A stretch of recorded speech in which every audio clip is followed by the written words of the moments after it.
Good morning everyone. आज का हमारा टॉपिक है रेस्पिरेशन इन प्लांट्स।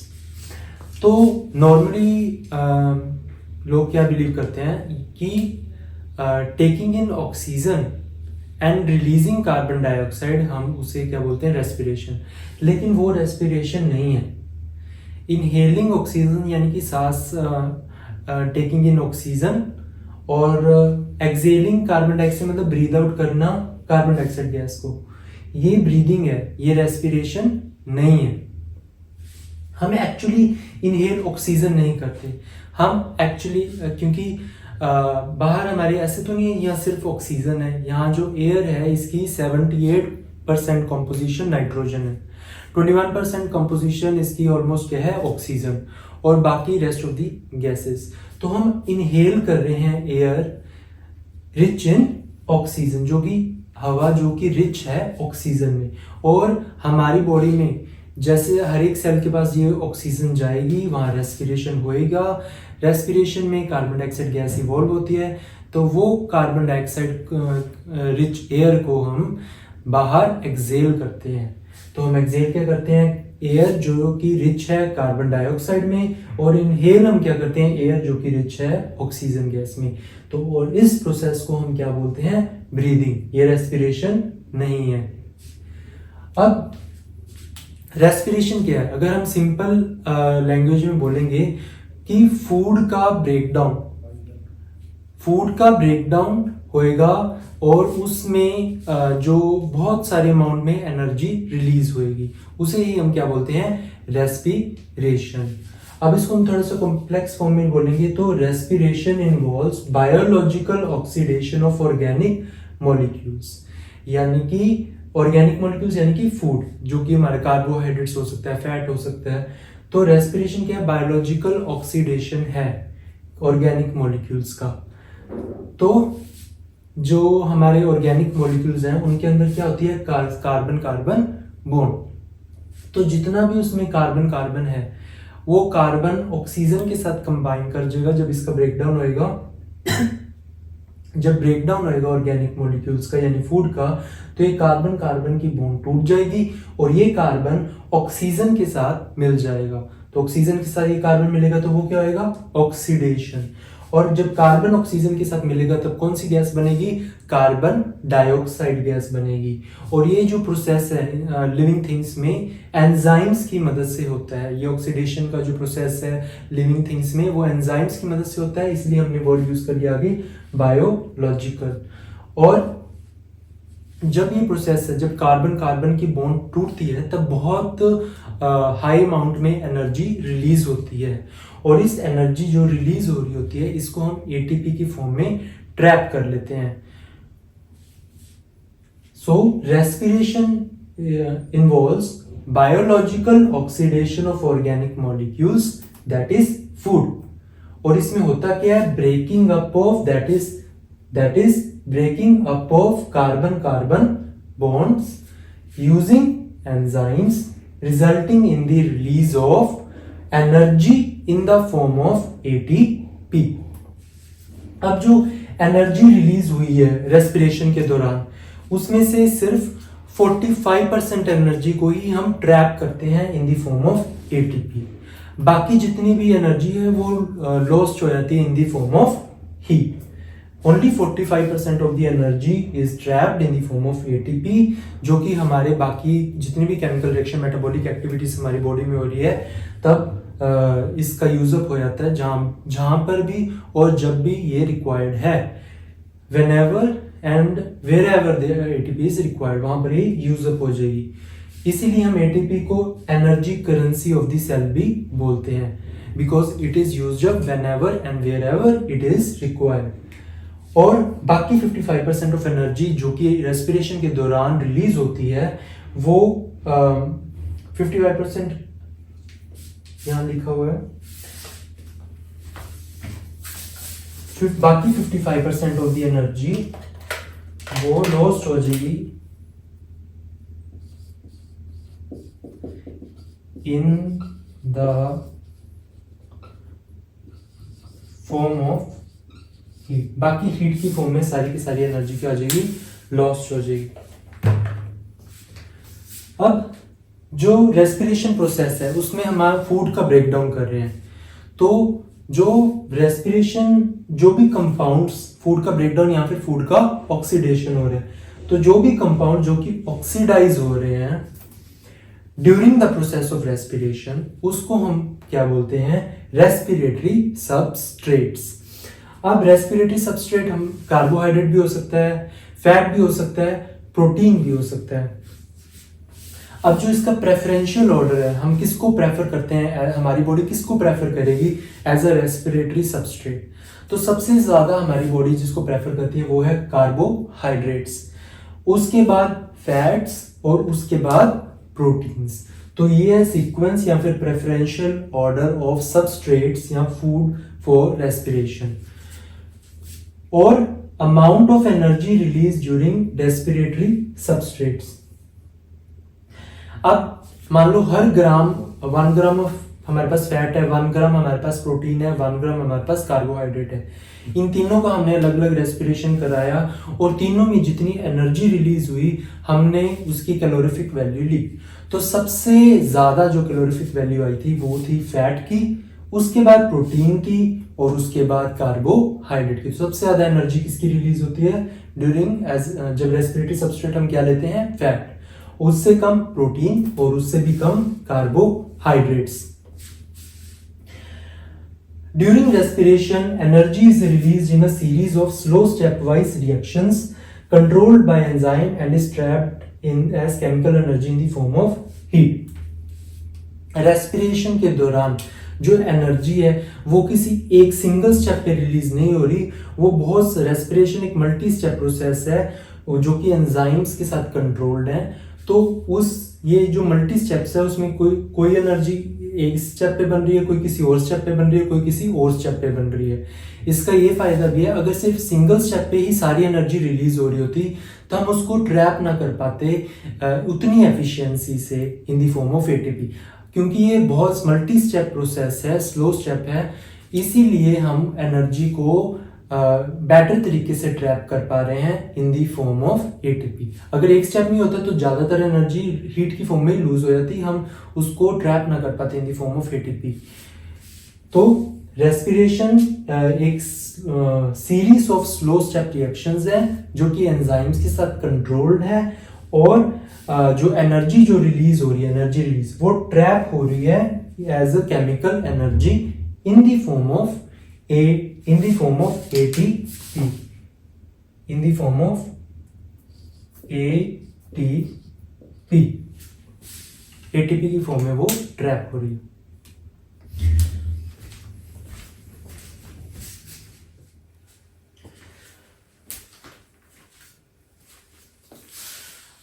अब हम पढ़ने जा रहे हैं टाइप्स ऑफ रेस्पिरेशन। तो रेस्पिरेशन को हम 2 टाइप्स में क्लासिफाई कर सकते हैं कि अगर रेस्पिरेशन ऑक्सीजन की प्रेजेंस में हो रहा है तो हम उसे बोलते हैं एरोबिक रेस्पिरेशन, और अगर रेस्पिरेशन ऑक्सीजन की एब्सेंस में हो रहा है तो हम उसे बोलते हैं एनारोबिक रेस्पिरेशन। एरोबिक रेस्पिरेशन में क्या होगा कि फूड का ऑक्सीडेशन या ब्रेकडाउन होएगा with the help of oxygen और वो कंप्लीटली ऑक्सीडाइज हो जाएगा। जितने भी उसमें कार्बन हैं वो सारे के सारे कार्बन ऑक्सीडाइज होके कार्बन डाइऑक्साइड बना देंगे। और एनारोबिक रेस्पिरेशन में इनकम्प्लीट ऑक्सीडेशन होता है, फूड में जितना ऑक्सीजन है वो सारा का सारा कार्बन डाइऑक्साइड में नहीं कन्वर्ट होता, इनकम्प्लीट ऑक्सीडेशन होती है। और एरोबिक रेस्पिरेशन में बहुत large amount of energy release होती है as compare to anaerobic respiration जिसमें बहुत कम अमाउंट ऑफ एनर्जी रिलीज होती है। एरोबिक रेस्पिरेशन में 38 या फिर 36 एटीपी एनर्जी की फॉर्मेशन होती है और एनारोबिक रेस्पिरेशन में सिर्फ 2 एटीपी की ही फॉर्मेशन होती है। अब जो एरोबिक रेस्पिरेशन है इसके लिए इसका कुछ पार्ट होता है साइटोप्लाज्म ऑफ द सेल में और बाकी सारा पार्ट होता है माइटोकॉन्ड्रिया की अंदर। तो इसकी जो एंजाइम्स हैं एरोबिक रेस्पिरेशन के वो साइटोप्लाज्म में भी हैं और माइटोकॉन्ड्रिया में भी हैं, क्योंकि ये जो पूरा प्रोसेस है एरोबिक रेस्पिरेशन का वो साइटोप्लाज्म और माइटोकॉन्ड्रिया दोनों में होता है। और एनारोबिक रेस्पिरेशन सारा का सारा ही साइटोप्लाज्म ऑफ द सेल में ही हो जाता है। तो इसके लिए जो भी एंजाइम्स रिक्वायर्ड हैं वो सारी की सारी साइटोप्लाज्म ऑफ द सेल में प्रेजेंट है। अब हम करते हैं एरोबिक रेस्पिरेशन, यानी कि complete oxidation of food with the help of oxygen, और जितना भी कार्बन है वो रिलीज हो जाएगा ऑक्सीडाइज होके इन the form of carbon dioxide, और इसी क्यों क्या बोलते हैं एरोबिक रेस्पिरेशन।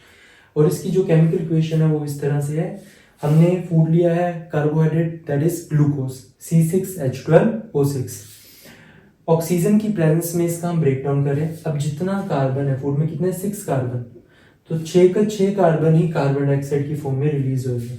6 कार्बन था, 6 का 6 कार्बन ही ऑक्सीडाइज होके कार्बन डाइऑक्साइड की फॉर्म में रिलीज होएगा। और 6 मॉलिक्यूल वाटर के एज अ रिएक्टेंट थे, 12 मॉलिक्यूल प्रोडक्ट में बनते हैं, और एनर्जी कितना रिलीज हो रहा है 38 या फिर 36 ATP। और एंजाइम्स कहाँ पर प्रेजेंट है साइटोप्लाज्म और माइटोकॉन्ड्रिया में एरोबिक रेस्पिरेशन के लिए। तो कंप्लीट ऑक्सीडेशन हो रहा है फूड का, और इसके लिए जो एंजाइम्स हैं साइटोप्लाज्म और माइटोकॉन्ड्रिया में प्रेजेंट है।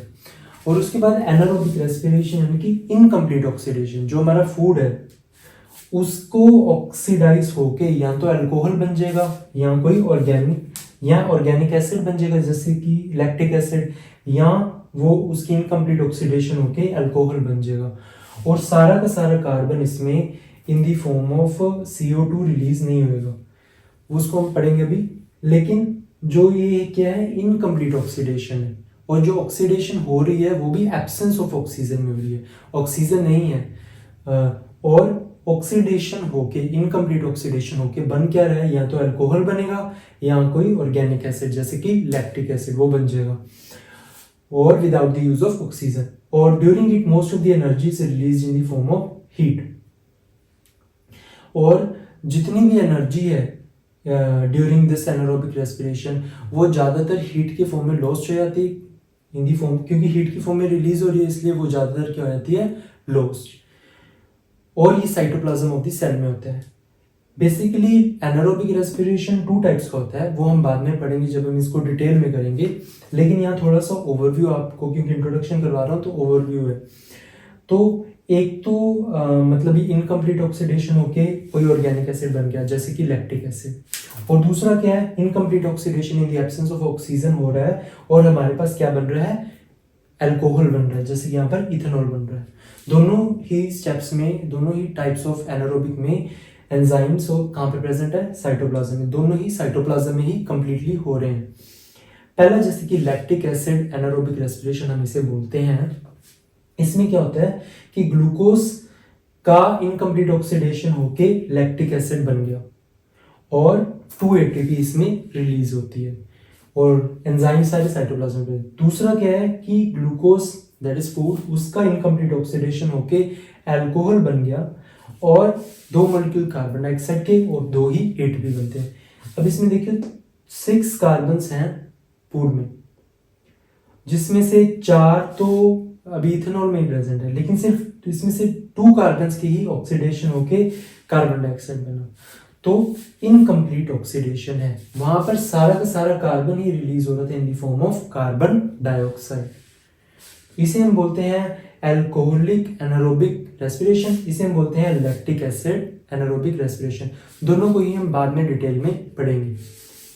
तो ये हमने रेस्पिरेशन को डिवाइड किया था कि ये ऑक्सीडेशन हो रही है फूड की, वो प्रेजेंस ऑफ ऑक्सीजन में हो रही है या फिर एब्सेंस ऑफ ऑक्सीजन में हो रही है। उसके बेस पे हमने बोला कि वो एनारोबिक रेस्पिरेशन है अगर वो प्रेजेंस ऑफ ऑक्सीजन में फूड का ब्रेकडाउन हो रहा है, और एनारोबिक रेस्पिरेशन है अगर वो एब्सेंस ऑफ ऑक्सीजन में फूड का ब्रेकडाउन हो रहा है।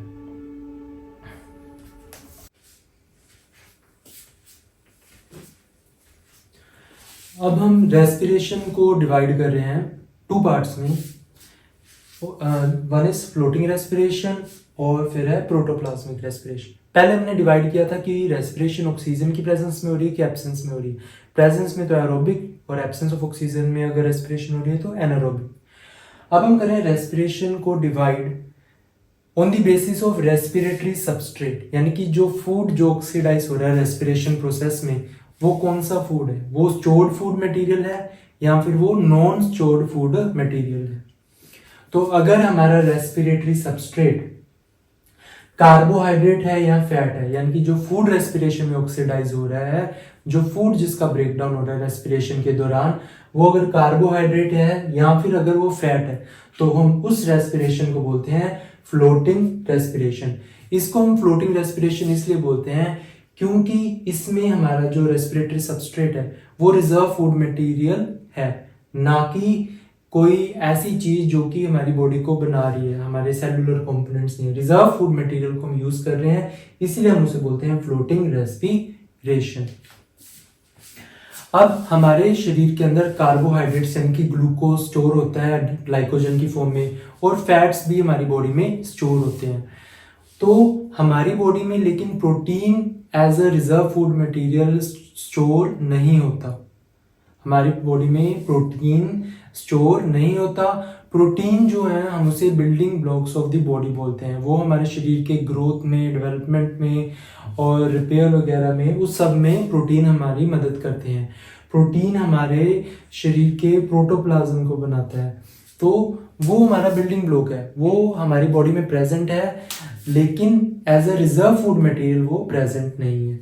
तो जब भी नॉन रिजर्व फूड को हम यूज करते हैं, यानी कि प्रोटीन को अगर हम रेस्पिरेशन में यूज करते हैं, तो हम उस रेस्पिरेशन को क्या बोलते हैं? Protoplasmic respiration. तो when respiratory substrate is protein, then respiration is known as protoplasmic respiration. अब जो प्रोटोप्लाज्मिक कंपोनेंट्स हैं या सेलुलर प्रोटीन्स हैं, वो ऑक्सीडाइज होंगे at the time of disease या फिर स्टार्वेशन। अब हमारे शरीर में प्रोटीन रिजर्व फूड मटेरियल तो प्रेजेंट नहीं है। जब हमारे शरीर का सारा रिजर्व फूड मटेरियल यानी कि कार्बोहाइड्रेट, फैट, ये सारा यूजअप हो गया, अब हमें एनर्जी तो चाहिए, क्योंकि अब कार्बोहाइड्रेट भी नहीं है, फैट भी नहीं है, तो हमारे शरीर को फिर हमारे सेल्स को तोड़ना शुरू कर देगा, यानी कि प्रोटोप्लाज्म को तोड़ना शुरू कर देगा। वो किसका बना हुआ है? प्रोटीन का। तो प्रोटीन को तब हम यूज करेंगे जब हमारे पास कार्बोहाइड्रेट भी खत्म हो गया, फैट भी खत्म हो गया। अब हम यूज करेंगे प्रोटीन को एज अ रेस्पिरेटरी सबस्ट्रेट, और प्रोटीन का ब्रेकडाउन होगा। Protein are not present in our body, they are not present in our body as reserve food material। ये रिजर्व फूड मटेरियल की तरह हमारी बॉडी में प्रोटीन प्रेजेंट नहीं है। Unlike carbohydrate and fat, unlike carbohydrate and fat का मतलब भी कार्बोहाइड्रेट और fat as a reserve food material हमारी बॉडी में प्रेजेंट होते हैं। And they are building blocks of our body. Protein क्या है? बिल्डिंग ब्लॉक्स है हमारी बॉडी के, हमारी बॉडी की ग्रोथ में वो हेल्प करते हैं। Therefore, they are used as substrate when most of the carbohydrates and fats are used up। तो इसीलिए जब कार्बोहाइड्रेट और फैट फिनिश अप हो जाएंगे, यूज अप हो जाएंगे, तब हम प्रोटीन को as a respiratory substrate use करते हैं, यानी कि ये लीस्ट प्रेफर्ड रेस्पिरेटरी सबस्ट्रेट है प्रोटीन। इसीलिए क्योंकि ये हमारी बॉडी में रिजर्व फूड मटेरियल की तरह तो प्रेजेंट होता ही नहीं है, इसीलिए ये क्या है? Least preferred respiratory substrate for respiration. अब ऑक्सीडेशन प्रोटीन की जब होती है लेग्यूमिनस प्लांट्स की सीड्स में, leguminous plants rich in protein होते हैं, उनके अंदर protein as a reserve food material present होता है। तो क्योंकि इनके अंदर रिजर्व फूड मटेरियल जो है that is protein, leguminous plants क्या होते हैं? रिच इन प्रोटीन, और उनकी सीड्स के अंदर क्या होता है? Protein as a reserve food material present होता है। तो अगर इनके अंदर रेस्पिरेशन हो रही है, तो इसमें तो रिजर्व फूड मटेरियल यूज हो रहा है रेस्पिरेशन में, तो ये जो प्रोटीन यूज हो रहा है इनके अंदर रेस्पिरेशन में, वो इनका स्टोर्ड प्रोटीन है। तो इनके अंदर जो रेस्पिरेशन होगी हम उसे भी फ्लोटिंग रेस्पिरेशन ही बोलेंगे, क्योंकि रिजर्व फूड मटेरियल यूज हो रहा है। यहाँ पर प्रोटीन कैसे प्रेजेंट है? As a reserve food material, इसलिए हम इसको प्रोटोप्लाज्मिक नहीं बल्कि फ्लोटिंग रेस्पिरेशन बोलेंगे। Proteins are used only when both carbohydrate and fat are not available। जब कार्बोहाइड्रेट और फैट दोनों ही अवेलेबल नहीं होंगे तभी प्रोटीन को यूज किया जाएगा। और as metabolism of protein results in the breakdown of protoplasm, this is known as protoplasmic respiration। अब प्रोटीन का मेटाबॉलिज्म होएगा, प्रोटीन का ब्रेकडाउन होएगा, that results in the breakdown of protoplasm. इसीलिए हम इसे प्रोटोप्लाज्मिक रेस्पिरेशन बोलते हैं। प्रोटोप्लाज्म क्या है? प्रोटोप्लाज्म लिविंग पार्ट है हमारे सेल का। सेल मेम्ब्रेन के अंदर जितना भी लिविंग कंपोनेंट है, दैट इज साइटोप्लाज्म, न्यूक्लियस, जितने भी सेल ऑर्गेनेलीज हैं, लिविंग कंपोनेंट है सेल मेम्ब्रेन के अंदर, उसे हम क्या बोलते हैं? प्रोटोप्लाज्म। सेल मेम्ब्रेन प्रोटोप्लाज्म का पार्ट नहीं है। तो प्रोटोप्लाज्म बना किसका हुआ? प्रोटीन का। तो प्रोटीन हमारी बॉडी में रिजर्व फूड मटेरियल तो प्रेजेंट नहीं है, बस सेल के अंदर ही है। जो भी हमारा लिविंग पार्ट मटेरियल जो भी उसके अंदर प्रोटीन की फॉर्म में वो प्रेजेंट है, तो उसका ब्रेकडाउन शुरू हो जाएगा प्रोटोप्लाज्म का। वहीं से प्रोटीन मिलेगा और उसी प्रोटीन का मतलब मेटाबॉलिज्म होएगा और हमें एनर्जी मिलेगी। तो हमारे प्रोटोप्लाज्म का ब्रेकडाउन होएगा, यानी कि हमारी सेल की डेथ होएगी। तो इसीलिए हम इसे बोलते हैं प्रोटोप्लाज्मिक रेस्पिरेशन।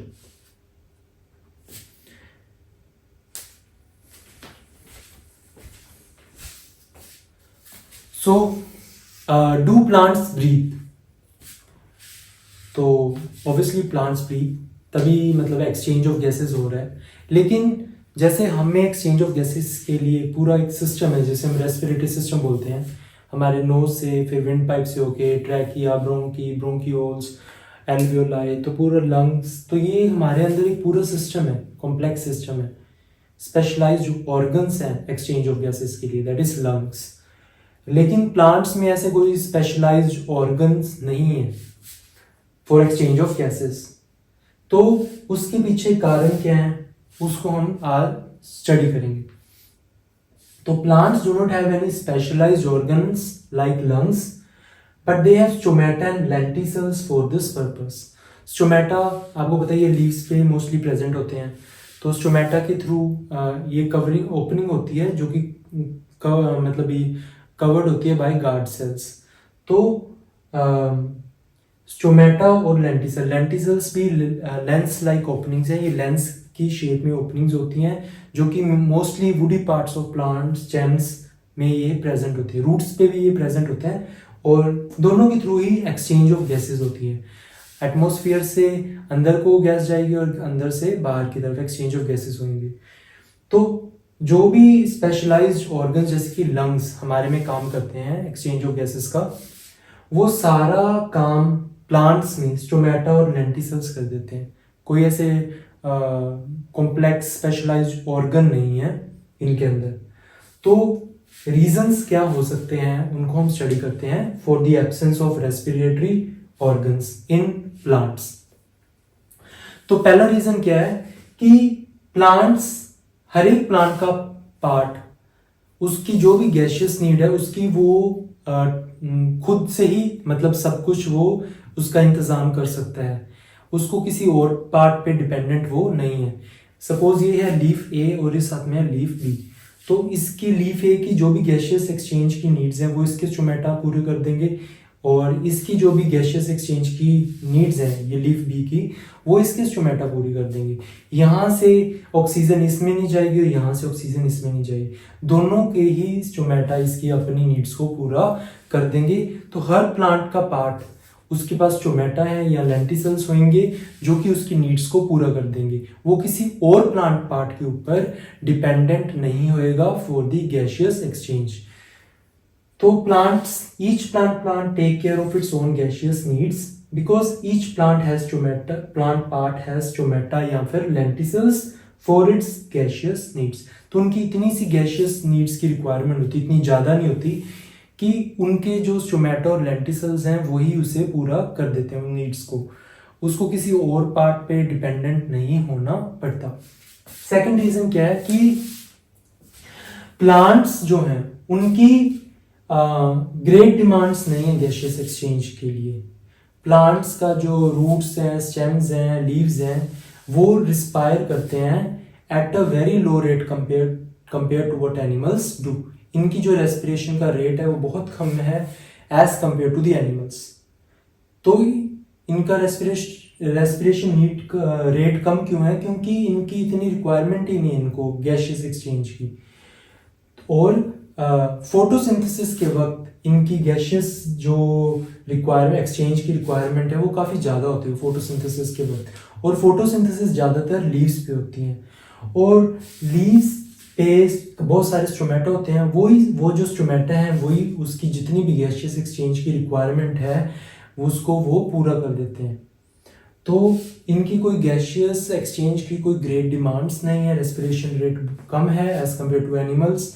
और कुछ कंडीशंस जैसे कि फोटोसिंथेसिस, जब गैसियस एक्सचेंज का रेट ज़्यादा भी हमें रिक्वायर्ड होता है तो वो भी स्टोमेटा ही उसके अकॉर्डिंग उसको फुलफिल कर देता है।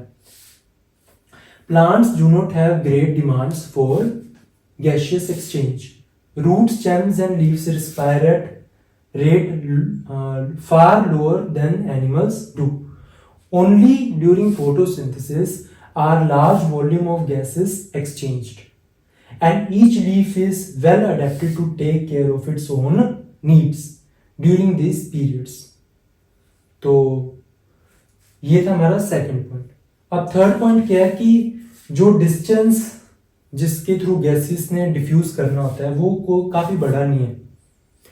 जैसे कि लीफ ले लो, लीफ कितनी एकदम बहुत ही थिन होती है लीफ, तो उसके अंदर जितने भी सेल्स हैं वो क्लोज कांटेक्ट में है एटमॉस्फेयर के।